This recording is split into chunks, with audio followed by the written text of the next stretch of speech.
अप्रैल में गर्मी ने बैंड बजा दी है तो सोचो जून में क्या होगा। Hi guys, welcome back to another mini vlog. और आज का व्लॉग बहुत ही छोटा सा होने वाला है। तो आज क्या हुआ कि बच्चे स्कूल चले गए थे, हस्बैंड ऑफिस चले गए थे, तो मैंने सोचा कि मैं भी छोटे मोटे काम निपटा देती हूँ। और फिर मुझे याद आई अपने पौधों की, जिन्हें मैं आजकल थोड़ा कम टाइम दे पाती हूँ। तो फिर आज मेरे पास टाइम था तो मैंने सोचा इनसे थोड़ी सी बातें कर ली जाएँ। और ये वाला कॉर्नर जो है ना मेरे घर का, मेरा सबसे फेवरेट है। सबसे ज़्यादा सुकून देने वाला कॉर्नर मेरा यही है। उसके बाद हमारा प्लान बन गया था कि हमें मार्केट जाना है, क्योंकि बच्चों के टिफ़िन, बॉटल, कुछ यूनिफॉर्म वगैरह भी लेनी थी। तो इसलिए हम लोग रेडी होकर निकल पड़े थे। और गर्मी तो मैंने आपको बता ही दिया है कि इतनी ज़्यादा है, घर से बाहर निकलने पर पता लगा कि इतनी ज़्यादा गर्मी पड़ रही है। और बच्चों को ना हमने स्कूल से मतलब घर आते हुए रास्ते में ही ले लिया था, क्योंकि हम थोड़ा सा लेट हो गए थे।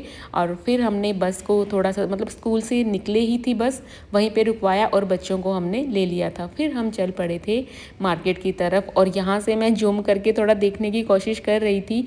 जो हमारे सिटी में जिंदल टावर है ना, वो यहाँ से साफ दिखता है, तो उसको मैं जूम करके देखने की कोशिश कर रही थी और थोड़ा बहुत दिख भी रहा था। और ये एक क्लिप ना हम रास्ते में कहीं और चले गए थे तो वहाँ से मैंने ली थी। बहुत प्यारा लग रहा था ये वाला व्यू। आगे ट्रक चल रहा था और साइड में थोड़े पेड़ थे, सूखे हुए थे, लेकिन बहुत ही अच्छा लग रहा था। उसके बाद हम चले गए थे मार्केट में सीधा। यहाँ से हमने बच्चों के शूज़ लेने थे, स्कूल वाले। फिर मुझे ये एक जो बाथरूम स्लीपर होते हैं वो मुझे पसंद आई थी, पर क्या करूँ, अभी मैं पहन ही नहीं सकती हूँ। तो फिर मैंने बस उसे ट्राई करके और रख दिया था। और उसके बाद हम बैठ गए थे गाड़ी में और हस्बैंड और निक्की ने की थी शॉपिंग।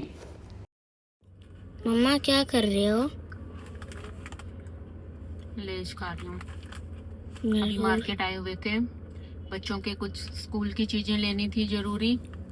और भाई बहुत गर्मी है, 40 के नियर अबाउट टेम्परेचर जरूर होगा, 40 डिग्री सेल्सियस, इतनी ज़्यादा गर्मी है। तो भूख लग गई थी, तो ये मैं घर से लेके आई थी। और मेरी तरह कौन कौन है जिनको घर से बाहर निकलते ही भूख लगनी शुरू हो जाती है, चाहे वो खाना खा के ही क्यों ना निकले हो। मैं तो ऐसी ही हूँ भाई।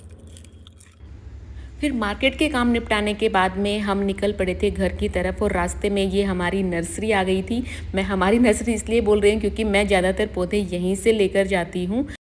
और क्योंकि यहाँ पर फ्रूट्स की रेहड़ियाँ भी लगी हुई थी तो हमने यहाँ से एक तरबूज भी लिया था, इसलिए हम यहाँ रुके थे। उसके बाद घर जाते जाते फिर, क्योंकि हमने बच्चों को आज कुछ खिलाया नहीं था, हमने डायरेक्ट स्कूल से लिया था, तो फिर रास्ते में एक जगह पड़ती है, वहाँ पर हम रुके और वहाँ थोड़ी देर हमने मतलब रेस्ट किया और कुछ चीज़ें खाने की ऑर्डर की। तब तक ना यहाँ पे ना आम के पेड़ लगे हुए थे, तो मैंने इनसे बोला कि बच्चों से कि जाओ देख कर आओ कितने छोटे छोटे से आम लगे हुए हैं। और ये शैतान इन्हें कूद कूद कर तोड़ने की कोशिश कर रहे थे।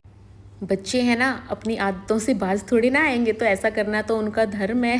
तो फिर ना इनको नीचे गिरा हुआ एक आम दिखा और ये मेरे पास लेकर आ गए। और ये बोल रहे थे कि मम्मा इसको खाकर देखना है कैसा होगा कैसा होगा। मैंने बोला ये बहुत कड़वा होने वाला है, तो इसको बस मुझे दिखा दो। लेकिन ये था बहुत ही क्यूट, छोटू सा, देखो आप देख सकते हो कितना प्यारा सा है। भाई आजकल जहाँ भी आम के पेड़ है ना, वहाँ पे तो भर भर के लगे हुए होंगे। हाँ अभी कच्चे हैं, क्योंकि अभी कच्ची अम्बियाँ ही आई हैं, पकने का टाइम अभी आने वाला है।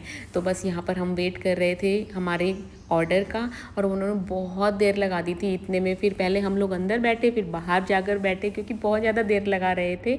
बस फिर हमारा खाना आ गया था। तो हमने ऑर्डर किया था ये कौन सा बोलते हैं इसको, कौन सा पास्ता था ये तंदूरी पास्ता। हाँ ये हमने ऑर्डर किया। फिर हमने कुछ peri peri french fries order किए थे और हमने साथ में लिया था लेमनेड। तो बच्चों को बहुत ही ज़्यादा पसंद आया, मुझे भी ठीक ठाक ही लगा था। और बस फिर खा पी कर हम चल पड़े थे अपने घर की तरफ। और आज सनसेट इतना प्यारा था तो मेरा मन किया कि इसे भी शूट कर ही लेते हैं। हल्के हल्के बादल थे, सनसेट हो रहा था और ये हरे हरे पेड़ थे। तो आज के ब्लॉग में बस इतना ही। जल्द मिलती हूँ नए ब्लॉग में।